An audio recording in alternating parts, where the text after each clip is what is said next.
Hola a todos, bienvenidos a este nuevo video de su canal Deshilando Mates. Espero que se encuentren genial el día de hoy. Bueno, fíjense que vamos a continuar en esta ocasión con las peticiones. Si tú no has dejado una petición, te invito a que solicites amablemente un tema en la caja de los comentarios.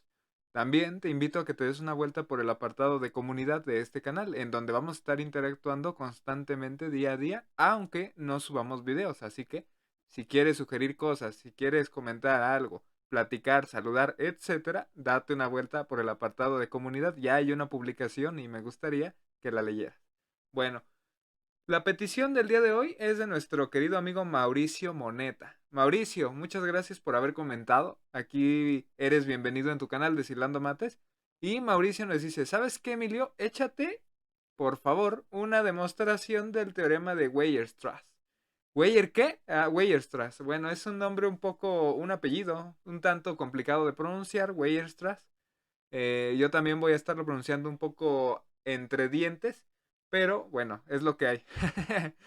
Entonces, bueno, le platico, Mauricio, y a los demás que estén viendo. Esta demostración que te voy a enseñar es una demostración un tanto sencilla y divertida, que bueno, se puede abordar en este tipo de teoremas y en otros teoremas, porque es un método de demostración formal. Pero bueno, que quede claro que hay muchos otros métodos de demostración, hay otras maneras en donde hacen caso de otros detalles que no se omiten en el presente, y hay maneras que incluyen rigor aún más sofisticado que el que se va a ver en este video. Tú sabes que el objetivo de este video, además de que entiendas la demostración, es que entiendas de qué va el teorema y lo puedas aplicar, que lo aprendas, que te lo adueñes, ¿no? Entonces, por eso es que en este video entramos un poco en rigor, más no en un rigor modo máxima seguridad, ¿no? Entonces, si en algún momento alguien de los que me va a hacer una petición es un matemático o bueno, no creo que un matemático nos pida un tema, ¿verdad?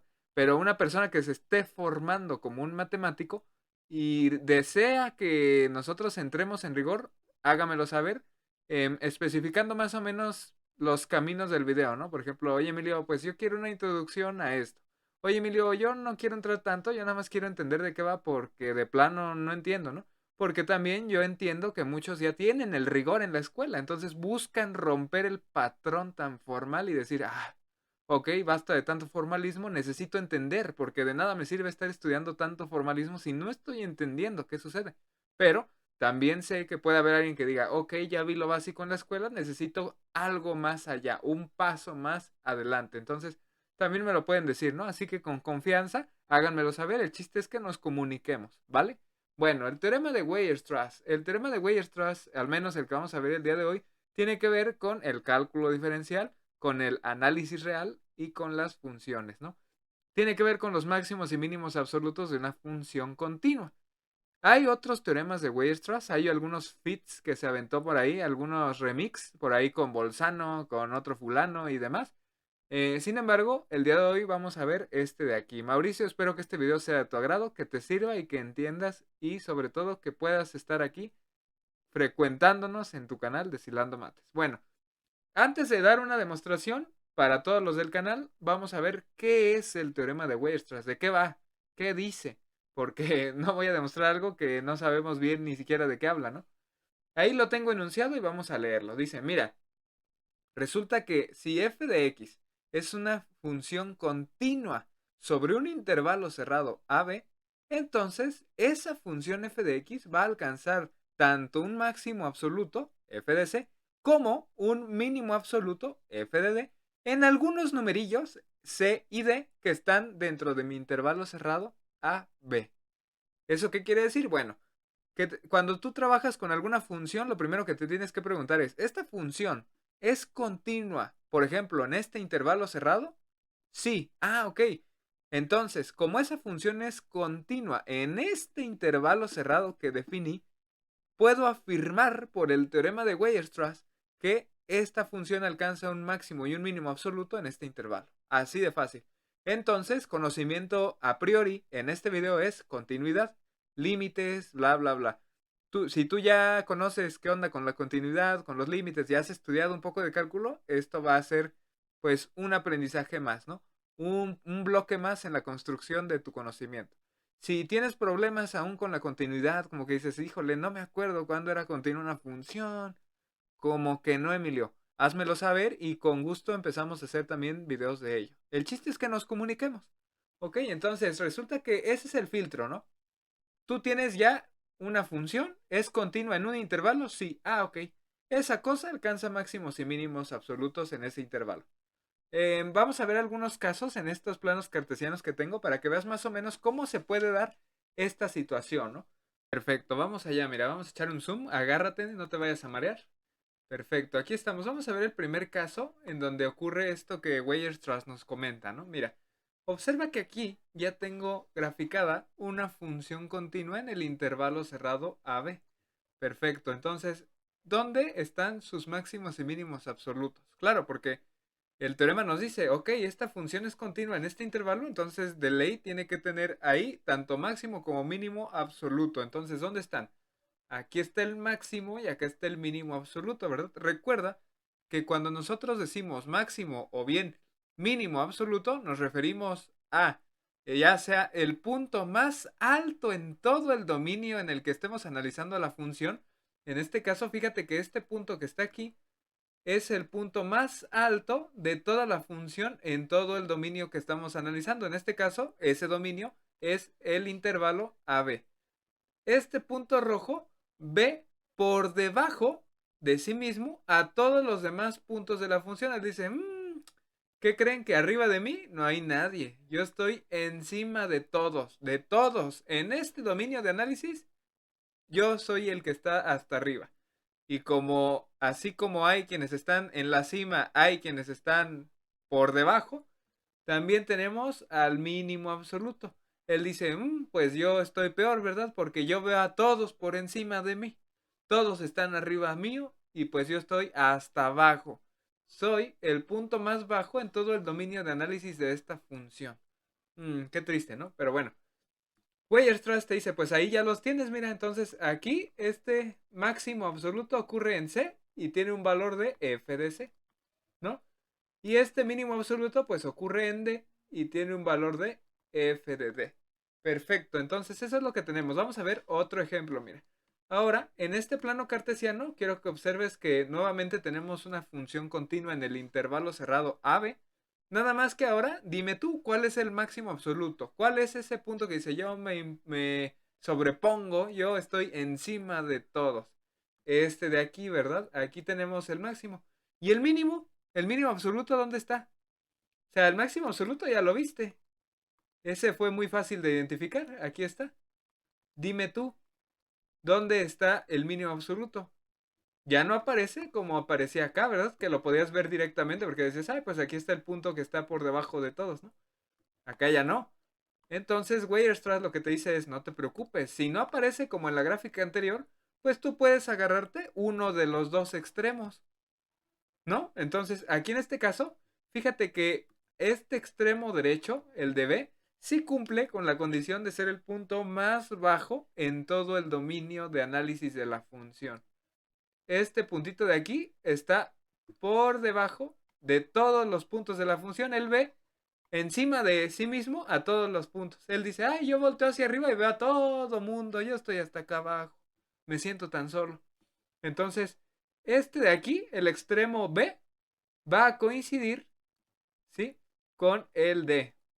Y por ende el valor de este máximo puede ser o f de b, es decir, la función evaluada en el extremo derecho del intervalo de análisis, o bien f de d, ¿no? Que es el número que sale en el teoremita de lo de Weierstrass, ¿no? Que dice que eso ocurría en dos números c y d, ¿te acuerdas? Bueno, otro ejemplo, Emilio, a ver. Este yo lo analizo, Emilio. A ver, me doy cuenta entonces que sí es una función continua en el intervalo cerrado a b. Aquí está el mínimo absoluto. Se ve luego que el punto de aquí ve por encima de sí mismo a todos. Pero el máximo me llama la atención, Emilio, porque tengo dos puntos a la misma altura que hacen papel de máximo absoluto. ¿Cómo está eso, Emilio? Mira, este de aquí dijiste entonces que era el mínimo. Perfecto, eso está perfectísimo. Pero acá ocurre un máximo absoluto que si bien vale lo mismo, es decir, ambos puntos se encuentran a la misma altura, ocurren en X, en valores de X distintos. ¿Qué hacemos, Emilio? O sea, tienen el mismo valor, pero ocurren en valores X distintos. Como puedes ver, Emilio, uno ocurre aquí, más cerquita de la A, y uno ocurre acá, más cerquita de la B. ¿Qué hacemos, Emilio? Pues nada, simplemente decir, bueno, pues uno ocurre en un valor C1, uno ocurre en otro valor C2, y como ambos tienen la misma altura, bueno, pues quiere decir que la imagen de C2 es la misma que la imagen de C1, y lo mismo acá. La imagen de C1, pues es la misma que de C2, ¿no? Y así de sencillo, claro, porque Weierstrass te dice, mira, no pasa nada. O sea, tú lo único que vas a hacer es identificar en tu función continua en un intervalo cerrado. Tú nada más lo que tienes que hacer es identificar máximo y mínimo absoluto. Ah, ok, que aquí tengo este máximo absoluto que se repite en dos ocasiones. Ah, no importa. Claro, o sea, yo te aseguro con mi teorema que va a haber máximo y mínimo absoluto si esta función es continua. De ahí a garantizarte la presentación, es decir, si viene repetido, si etcétera, etcétera. O sea, yo no me hago cargo de eso, eso es bronca de la función. Yo te garanticé por medio de mi teorema que vas a tener máximo y mínimo absoluto. De ahí a cómo vengan, bueno, yo no me hago responsable, tú échale ahí un ojo, oye, yo ya di el teorema, échame la mano. Entonces, no te preocupes, Weierstrass, ya vimos aquí que sí, pues este valor es, estos puntos son máximos absolutos, ¿no? Tienen el mismo valor, pero ocurren en distintos valores de X. Y todo bien. El mínimo absoluto, pues sí está acá, solitario, en la profundidad, ¿verdad? Bueno, el último ejemplo, Emilio. Una línea recta, pero la voy a analizar en el intervalo cerrado de A a B. Máximo y mínimo absoluto, te pregunto yo. Pues aquí en la gráfica, pues no, Emilio, porque siempre está creciendo. Pero tú me dijiste que podíamos agarrar los extremos, ¿no? Ajá. Ah, pues agárrate los extremos, Emilio. Perfecto, bien pensado. Mira, tan fácil, yo me agarro los extremos y digo, pues ¿quién está arriba de quién? El extremo más alto es el de B, ¿no? Este de F de B. Ah, bueno, pues ahí voy a poner a mi máximo absoluto, F de C. Y acá voy a poner a mi mínimo absoluto, el de F de D. Y listo, ¿no? Así de fácil. Esta situación, bueno, pues se debe a gracias a que tomamos únicamente una porción de la recta, ¿no? Gracias a ellos que usé el teorema de Weierstrass, porque claro, la línea recta pues es continua en este dominio de análisis, ¿no? Entonces, gracias al teorema de Weierstrass, garanticé que los extremos sin ningún problema pueden ser tanto el máximo como el mínimo absoluto. Bueno, pues con eso hemos visto entonces los casos que se dan en este teoremita de Weierstrass. Ya vimos más o menos qué es lo que nos quiere decir. Y hasta aquí vamos a dejar el... Ah, no es cierto, no es cierto. Bueno, ¿qué va a pasar si nosotros nos preguntamos si en verdad esto que dijo Weierstrass es cierto? Claro, porque a nosotros se nos hizo muy fácil poner estas gráficas y decir, bueno, pues es muy fácil de ver. O sea, aunque yo no supiera de qué se trata un máximo y un mínimo absoluto, con que me dijeras que es una función continua en un intervalo, yo podría decir, pues es que de ley siempre va a haber un punto más alto y un punto más bajo. Mi intuición me lo dice, Emilio.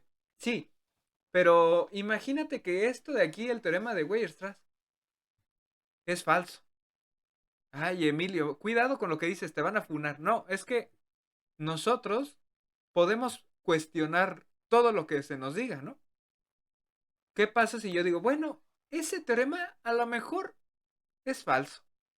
Se me hace que Weierstrass nos está queriendo ver un poquito la cara, ¿no? Mm, Emilio, no sé, yo que tú mejor no me metía en broncas. A ver, ¿cuál es lo que dices, Emilio? ¿Cuál es tu idea? ¿Qué pretendes ahora? Mira, fíjate la filosofía que vamos a adoptar en esta situación. El plano cartesiano, tú ya lo conoces de toda la vida, pero aquí un breve recordatorio. El eje X es un eje compuesto de números. ¿Qué clase de números representamos en nuestro eje X? Pues lo convencional, Emilio, es que sean números reales. Perfecto. ¿Y en tu eje Y? ¿Qué clase de número representas en el eje Y? Pues también, Emilio, o sea, es un eje real, ¿no? De hecho, los matemáticos dicen que como este es real y este es real, el producto cartesiano de R y R, pues es el famoso R2, ¿no? Es una notación de decir de que son todos los pares ordenados formados por dos números reales, ¿no? Sí, perfecto. Pero la idea que quiero que tengas ahorita en cuenta es que si aquí en este eje tengo puros números reales y acá en este otro eje también tengo puros números reales, cualquier propiedad, cualquier axioma de los números reales se va a cumplir en estos ejes. ¿Y eso qué, Emilio? Bueno, pues resulta que tú vas a tener definidos intervalos, ¿no? Porque Weierstrass te dice, no, papi, pues es que nada más vas a analizar un intervalo cerrado para una función, ¿no? Ah, bueno, pues mira, un intervalo cerrado para una función, ¿no? Un intervalo cerrado. Entonces ese intervalo cerrado, a la hora en la que lo evalúes en la función, pues va a generar también un intervalo cerrado, pero acá en las imágenes, ¿no? Por convención vamos a agarrarlo también cerrado. Y en todo esto estaría definida la función, ¿no? Ahí está definido en el intervalo AB para las X y en el intervalo de CD para las Y. No vas a exceder dichos intervalos, es decir, un número que esté acá a la derecha del extremo derecho del intervalo B no va a entrar en el dominio de la función, no me interesa. Por ende, como no me interesa, no va a generar una imagen, ¿verdad? No va a haber una altura correspondiente a ese valor de X. Por ende, esta función siempre va a estar entre C y D. ¡Boom! ¿Qué quiere decir eso, Emilio? A ver, explícate. Sí, porque, ay, Emilio, tú hablas y hablas y un día vas a decir algo que no y ay, ay, ay, Emilio. Aquí está C y aquí está D, ¿no? Fíjate, mi función siempre va a estar en ese intervalo para el eje Y, es decir, ese va a ser su rango, ¿no? Y aquí va a estar el intervalo A, B, ¿no? Pero fíjate que a lo más, a lo más, a lo más, a lo más, puede tomar esta imagen, mira, esta imagen. Es el valor más grande que va a poder tomar en cuanto a imágenes la función. Y corresponde a ese máximo absoluto, ¿no? A este de aquí. Y el valor más chiquito que va a poder tomar la función es este de acá, mira. Y corresponde a este mínimo absoluto. Entonces decimos que la función está acotada.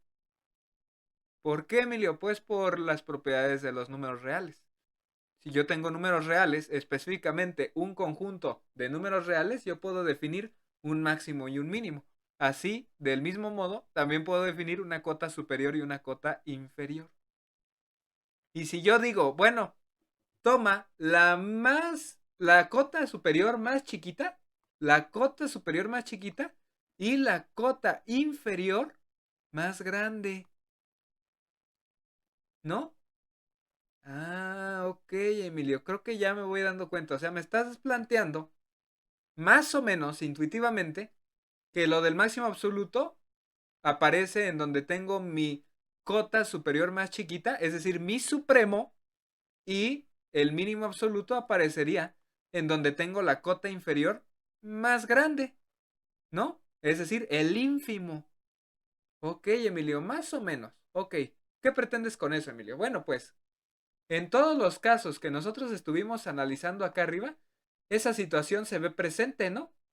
Estamos trabajando con algo acotado. Por ejemplo, aquí, fíjate que esta función siempre va a estar acotada entre este valor y este valor de acá, ¿no? Este de aquí es una cota superior que como es la cota superior más chiquita, esto de aquí es un supremo. Y esta de acá es el ínfimo, por ser la cota superior más grande, la cota inferior más grande, perdón. Lo mismo va a suceder acá. Siempre vamos a estar hablando en términos de funciones acotadas. A ver, Emilio, déjame ver si es cierto, porque luego eres medio chismosillo. Mira, ¿ya te diste cuenta? Siempre la Y está definida en un intervalo, así como la X también lo estuvo. Ay, Emilio, no me había percatado de ello, y eso es gracias pues a las propiedades de los números reales, ¿verdad? Exactamente, entonces, fíjate que tanto máximo y mínimo absoluto aparecen ahí, ¿no? Tanto en el ínfimo como en el supremo. Perfecto, Emilio, ¿y qué pretendes con eso? Bueno, pues mi idea era pretender desmentir el teorema y decir eso que dijo Weierstrass era mentira. Weierstrass, donde quiera que estés, si nos estás viendo, estamos diciendo que es mentira. Y lo podemos comprobar. A ver, Emilio. Si Weierstrass ya dijo que esta función es continua y en este intervalo cerrado va a tener definido su máximo y su mínimo absoluto, ¿qué pretendes hacer tú? Bueno, pues yo voy a partir de todas las condiciones que Weierstrass impuso en su teorema para demostrar que no es cierto que la función f alcanza su máximo y su mínimo absoluto bajo esas condiciones. ¡Wow! Ahí te voy, Weierstrass. A ver, pásenme los guantes. Ahorita vamos a armar la velada del año, pero de matemáticas y aquí andamos. No, no es cierto. Bueno, entonces, Emilio, pues, ¿cómo le vas a hacer? Es una tarea difícil, ¿eh? No creo que estés al nivel de un matemático como lo era Weierstrass. Así que ten cuidado. No vayas a resultar funado. Mira, este teorema implica varias cosas. Ya lo viste. La primera es que f de x es continua en el intervalo cerrado, ¿no? En el intervalo cerrado AB. Ok, esa condición la voy a respetar. El hecho de que esa función sea continua en ese intervalo cerrado AB implica que la función está acotada, como lo vimos en los dibujitos de acá. Ya viste, es decir, que la función está comprimida entre dos valores. Es decir, f de x va a estar siempre entre dos valores. Por ejemplo, no sé, m minúscula y m mayúscula, ¿no? Por denotar que este ínfimo sea la m minúscula y este supremo la m mayúscula, ¿no? Simplemente es notación. Eso pasa si es continua en el intervalo AB, ¿no? Y eso quiere decir que f está acotada. Los matemáticos hacen muy frecuentemente esto, acotan. Está acotada. Perfecto. ¿Qué más, Emilio? ¿Qué más? A ver, el valiente de Emilio queriéndole jugar al vivo, claro. ¿Qué habías pensado? ¿Qué habías pensado? Bueno, ¿qué más, Emilio? Bueno, pues, ¿qué más voy a respetar? Me parece que nada más eso. Sí, de momento solo eso. Ya si ahorita sale otra condición, pues la mencionamos. Partiendo de todas esas condiciones, entonces, que dijo que el intervalo, que la continuidad, que está acotada, yo voy a enseñarte que eso es falso. Me mentiste, Weierstrass. Y ahí te va, mira. Ok. Mi argumento va a ser el siguiente. Voy a suponer que si f de x en realidad nunca vale m mayúscula, ¿qué quiere decir eso? Que f de x jamás va a alcanzar al supremo, nunca va a valer el supremo m mayúscula, en donde alcanzaba su máximo absoluto, ¿no? Eso es la suposición que estoy haciendo. No, no es cierto. F de x jamás va a tocar a ese valor que tú llamas máximo absoluto. Nunca. F de x nunca va a valer ese número m mayúscula. Y ese número m mayúscula pues es para el máximo absoluto, ¿no? Claro, porque si yo quiero demostrar que no existe ni máximo absoluto ni mínimo absoluto bajo esas condiciones, bueno, pues tengo que empezar por uno de los dos. Vamos a empezar por el máximo. Ya que hayamos demostrado que no es cierto lo del máximo, nos vamos a lo del mínimo. Bueno, entonces, si esa f jamás va a valer ese número m, en el intervalo de a a b, que es el intervalo de definición de la función f, yo no debería de tener ningún problema en definir esta función. Y fíjate el argumento que traigo, ¿eh? Yo me informé, yo hablé con abogados muy buenos que son penalistas y van con todo contra Weierstrass. Entonces, fíjate, yo no tengo problema en definir esta función. ¿Y esa función qué, Emilio? Ah, pues es que fíjate que tiene en el denominador. M mayúscula menos la propia función f. Como esta función f jamás va a valer m, este denominador nunca se me va a indeterminar. Y voy ganando, Weierstrass, gracias a mis abogados. Nunca se va a indeterminar. Y como nunca se va a indeterminar, no va a dar lata. Porque fíjate que el numerador es una función constante, es continua. Si lo de abajo es otra función que nunca se va a indeterminar, entonces también va a ser continua, ¿no? Por las premisas que hemos estado trabajando de los intervalos, de la continuidad y demás. No va a dar ningún problema mi función g. Este cociente no se indetermina, es continuo, ¿no? Por lo tanto, como es continuo en un intervalo y cumple con todo lo que dijimos, resulta que esa función g también va a estar acotada. Ah, ok, Emilio, perfecto. ¿Qué otras consideraciones debemos de tener, Emilio? Bueno, pues fíjate. ¿Qué condición se partía de lo que mencionamos arriba, aquí en este puntito, de que la función f estuviera acotada? Si esta función estaba acotada, fíjate qué pasaba con la m mayúscula. La función f siempre es menor o incluso igual que esa m mayúscula, pero como aquí yo estoy partiendo que nunca va a ser la m mayúscula, entonces yo estoy diciendo, que la función f siempre va a ser estrictamente menor que la m.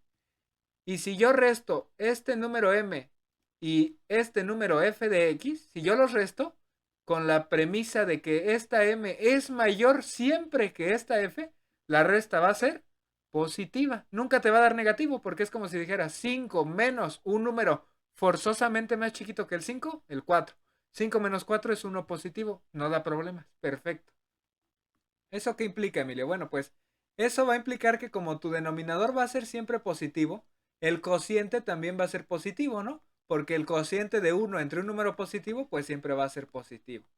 No va a dar ningún problema. Entonces, consideraciones, f de x, perdón, mi función g de x siempre va a ser positiva. Y segunda consideración, dijimos entonces que la función g que yo definí está acotada. Eso quiere decir que g siempre va a ser menor o incluso igual que una constante. En este caso, la función f estaba acotada y por eso era menor que m, ¿no? Porque m era su supremo. Acá, entonces, esto va a ser menor o igual que otro número llamado c, ¿no? Está acotada superiormente, ¿no? Bueno, entonces, nosotros vamos a tomar otra consideración. Dijimos que la función g siempre va a ser positiva. Entonces, ¿cómo tiene que ser este número c? Si esta función g es positiva y siempre es menor que el número c. Ah, pues este c también tiene que ser positivo, ¿verdad? ¿Por qué? Porque no tendría mucho sentido yo decir, por ejemplo, un número positivo es menor o incluso igual que un número negativo. Como que no, ¿verdad? Como que me contradigo. Necesita ser esta c igualmente positiva. Entonces, fíjate, nosotros tendríamos lo siguiente. Vamos a llamar las cosas por su nombre. Entonces g de x será 1 entre m menos f de x. Y eso tiene que ser menor o igual que un número c. Fíjate que tanto el denominador como la constante c son cosas positivas, entonces puedo manipular esa desigualdad sin ningún problema, sin alguna preocupación de que se vaya a invertir la orientación del símbolo relacional que tengo aquí. Y entonces vamos nosotros a escribir esta desigualdad de la siguiente manera. M menos 1 entre c va a resultar siendo mayor que f de x. ¿Sale? Lo único que hice fue hacer un poquito de álgebra, multiplicar ambos lados por el denominador y luego por 1 entre c y hacer cositas de ese estilo. Para llegar a la conclusión de que entonces esta f de x siempre va a ser menor o igual que m menos 1 entre c. ¡Tarán! ¿Eso qué quiere decir, Emilio? Bueno, pues eso quiere decir que la función f siempre va a tener que estar por debajo de un número m menos 1 entre c. Y bueno, con eso acabamos. Ya le gané, ya mis abogados me dieron la victoria. La jueza dijo que soy convincente. No, no es cierto. Tristemente, hemos llegado a una total contradicción. ¿Por qué? Bueno, pues por suponer cosas erróneas. Claro, nosotros en matemáticas vamos a llegar a cosas erróneas si partimos de algo erróneo, evidentemente. ¿Cuál fue mi error? Bueno, pues es que fíjate que aquí estoy diciendo que la función f siempre está por debajo o es incluso igual, es decir, si toca a un número m menos 1 entre c, donde m ya era el supremo que vimos al inicio, ¿te acuerdas? Fíjate, aquí está, mira, f de x siempre era menor o igual que m. Y dijimos que ese m era la mínima cota superior a la que llamaríamos supremo. Ah, ok, Emilio. Entonces, ¿esto qué quiere decir esto que obtuviste? Bueno, pues tú estás diciendo que va a haber un número más chiquito que la propia m, que ya era el supremo, para el cual f de x siempre va a ser menor o igual que este valor. Claro, porque fíjate, si tú tienes a tu número m mayúscula, aquí, este cuate ya es el supremo. Partiendo de todos los teoremas que vimos anteriormente, ese cuate ya es el supremo. Ya no va a haber otro número más chiquito de él que satisfaga la condición de que f de x es menor que dicho número. Ya no. Este es el mínimo número para el que eso se va a cumplir. Entonces, ¿yo qué estoy diciendo con esta conclusión? Que sí lo hay. y que se llama m menos 1 entre c. Ahora, c era positivo, 1 entre c también va a ser positivo. Si a este número m le resto un número positivo, entonces voy a obtener un número a la izquierda de este m menos 1 entre c. Y entonces yo estaría diciendo que la función va a estar aquí, en este pedazo de intervalo. Y me está quedando un hueco, ¿verdad? Un hueco en donde ya no se va a cumplir la condición. Un hueco en donde la función, por ejemplo, si la función llega hasta acá, si la función llega hasta acá, fíjate que rompo la condición, porque ahí f de x ya no sería menor o igual que ese número que acabamos de definir. Ya lo sobrepasó. Entonces estoy bajo una contradicción, porque m ya era la mínima cota superior. Ya no podía haber otra. Ya no podía haber otra, porque ya era el supremo. Ya, esa era la mínima cota superior que yo podía tener. Entonces, en esta conclusión estoy definiendo otra y eso se sale del total sentido que estaba llevando mi demostración. Por ende, hemos llegado a una contradicción. ¿Cuál fue el error? Pues tratar de argumentar que la función f jamás va a tocar al supremo en el intervalo. Es decir, que f jamás alcanzaría un máximo. Esa fue mi error porque en realidad no estaba equivocado Weierstrass, estaba en lo correcto. Entonces, como yo partí de esta cosa errónea, llegué a otra cosa igualmente errónea que rompe con lo que acordamos desde un inicio. Entonces, pues claro, he quedado como payasito porque traté de demostrar que era falso algo que era totalmente verdadero. Weierstrass tenía toda la razón. Entonces, con ello hemos demostrado que Weierstrass tiene la razón. Ya no voy a demostrar lo mismo para el mínimo porque ya quedé mal con el máximo, con el mínimo también voy a quedar mal, no tiene sentido. Entonces, mejor ahí le dejamos. Bueno, pues con eso hemos llegado el día de hoy al final de este video. Espero que te haya gustado, que lo hayas disfrutado, que lo hayas entendido. Se omitieron algunas sutilezas de índole matemático. Esta demostración se puede hacer de varias maneras. Podemos hacer el uso de sucesiones, que es lo que se ve en análisis real, demostrar que algunas sucesiones convergen y por ende se cumple el teorema de Weierstrass. Sin embargo, bueno, en este caso quise traer esta contradicción para hacer un poco de polémica con Weierstrass, ¿no? Que en paz descanse el buen hombre, que nos disculpe.